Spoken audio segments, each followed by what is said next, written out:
ಚಿತ್ರದುರ್ಗ ಜಿಲ್ಲೆ ಚಳ್ಳಕೆರೆ ತಾಲೂಕು ನಾಯಕನಹಟ್ಟಿ ಹೋಬಳಿಯ ಹಬ್ಬೇನಹಳ್ಳಿ ಗ್ರಾಮದಲ್ಲಿ SC/ST ಸಮುದಾಯದ ಕುಂದುಕೊರತೆ ಸಭೆ ನಡೆಯಿತು.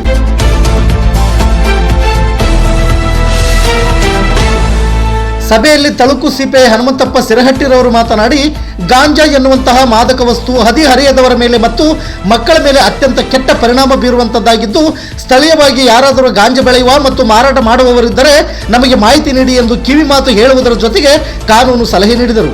ಅದರಂತೆ ನಾಯಕನಹಟ್ಟಿ ಪೊಲೀಸ್ ಠಾಣೆಯ PSI ಪಾಂಡುರಂಗಪ್ಪರವರು ಮಾತನಾಡಿ, ಗ್ರಾಮದಲ್ಲಿ ಯಾವುದೇ ರೀತಿಯ ಕಾನೂನು ಬಾಹಿರ ಚಟುವಟಿಕೆ ಮತ್ತು ಅಸ್ಪೃಶ್ಯತೆ ಆಚರಣೆ, ಜೂಜಾಟ ಹಾಗೂ ಅಕ್ರಮ ಮದ್ಯ ಮಾರಾಟ ಕಂಡು ಬಂದಲ್ಲಿ ಅಂತವರ ವಿರುದ್ಧ ನಿರ್ದಾಕ್ಷಿಣ್ಯವಾಗಿ ಪ್ರಕರಣ ದಾಖಲಿಸಲಾಗುವುದೆಂದು ಎಚ್ಚರಿಕೆ ನೀಡಿದರು.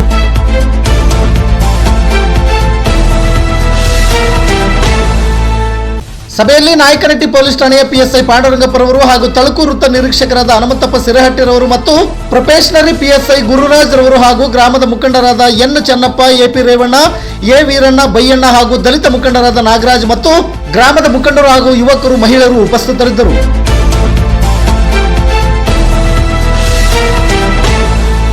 ನಿತ್ಯ ನಿರಂತರ ಸುದ್ದಿಗಾಗಿ ಗರುಡ ನ್ಯೂಸ್ ವೀಕ್ಷಿಸಿ. ಸುದ್ದಿ ನಿಮ್ಮದು, ಸದ್ದು ನಮ್ಮದು. ಚಳ್ಳಕೆರೆ ನಗರ ಭಾಗದ ವರದಿಗಾರರು ಮುಜಾಬುಲ್ ರೆಹಮಾನ್. ಇದು ಗರುಡ ನ್ಯೂಸ್ ಕರ್ನಾಟಕ. ನಾನು ಮಲ್ಲೇಶ್ ಕಮತೂರು.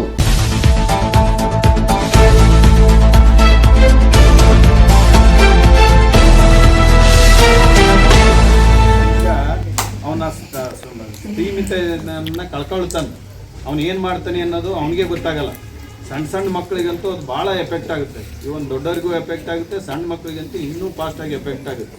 ಅದಕ್ಕೆ ಯಾವನಾದರೂ ಗಾಂಜಾ ಬೆಳೀತಿದ್ದ ಅಂತ ಅಂದ್ರೆ ಅದ್ರ ಬಗ್ಗೆನೂ ಮಾಹಿತಿಯನ್ನು ಕೊಡ್ಬೇಕು. ನೀವು ಬೀಟ್ ಪೊಲೀಸ್ನವ್ರಿಗೆ ಆದರೂ ಕೊಡ್ರಿ, ಸಬ್ ಇನ್ಸ್ಪೆಕ್ಟರ್ಗೆ ಆದರೂ ಕೊಡ್ರಿ, ಸರ್ ಇಂಥವ್ನ ಹೊಲದಲ್ಲಿ ಬೆಳೆದಾರ ನೋಡ್ರಿ ಅಂತ. ಈಗ ಅವನಿಗೆ ನೋಡ್ರಿ, ಅಲ್ಲಿ ಗಾಂಜಾ ಬೆಳೆದಾನ 187 kg, ಸುಮಾರು 700-800 ಗಿಡ ಗಾಂಜಾ ಬೆಳೆದಿದ್ದಾನ ಅವನು. ಹೌದಾ? ಬೆಳೆದು ಈಗ ಜೈಲಲ್ಲಿ ಬಿದ್ದಾನ. ಹೊರಗೆ ಬರ್ತಾನ ಅವನು.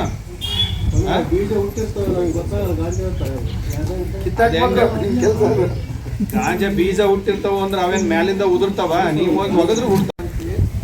ಅದರ ಜೊತೆಗೆ ಪೊಲೀಸರು ಕ್ರಮ ತಗೊಳ್ಳೋದ್ರ ಜೊತೆಗೆ ನೀವು ಕೂಡ ಯಾರು ಇರ್ತೀರಿ ಅರ್ಥ ಮಾಡ್ಕೋಬೇಕು.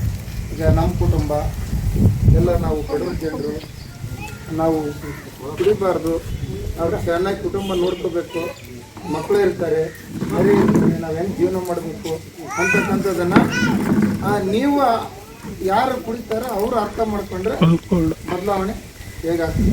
ನಮ್ಮಿಂದ ಏನಾಯ್ತು ನಾವು ಕಾನೂನು ಕ್ರಮ ಮಾಡ್ತೀವಿ. ಮತ್ತು ಈಗ ನಾವು ಮೊನ್ನೆ ಒಂದು ಈ ಏಕಂತೇಶ್ವರ ಮಠದಲ್ಲಿ ಈ ಮದ್ಯವ್ಯಸನ ಮಾಡ್ತಕ್ಕಂಥ ಮದ್ಯವ್ಯಸನ ಮುಕ್ತ ಕೇಂದ್ರ ಅಂತಂದೇಳಿ ಮಾಡಿ ಅದರಲ್ಲಿ ಒಂದು 35 ಜನಕ್ಕೆ ನಾವು ಕರೆಸಿ ಅವರಿಗೆ 35 ದಿನ ಕೌನ್ಸಿಲಿಂಗ್ ಮಾಡಿ ಅವರಿಗೆ ಮದ್ಯವ್ಯಸನ ಬಿಡಿಸ್ಲಿಕ್ಕೆ ಕ್ರಮ ಮಾಡಿದ್ವಿ.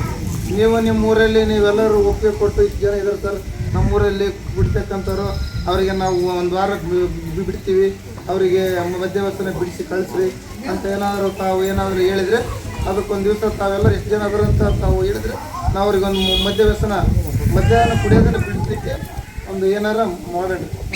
ನಾವು ಯಾರ್ಯಾರು ಇದ್ದೀರಿ, ಯಾರು ಗ್ರಾಮ ಪಂಚಾಯತಿ ಮೆಂಬರ್ಸು ಯಾರ್ಯಾರು ಇದ್ದರೆ ಸ್ವಲ್ಪ ಹೆಸರು ಕಲೆಕ್ಟ್ ಮಾಡಿ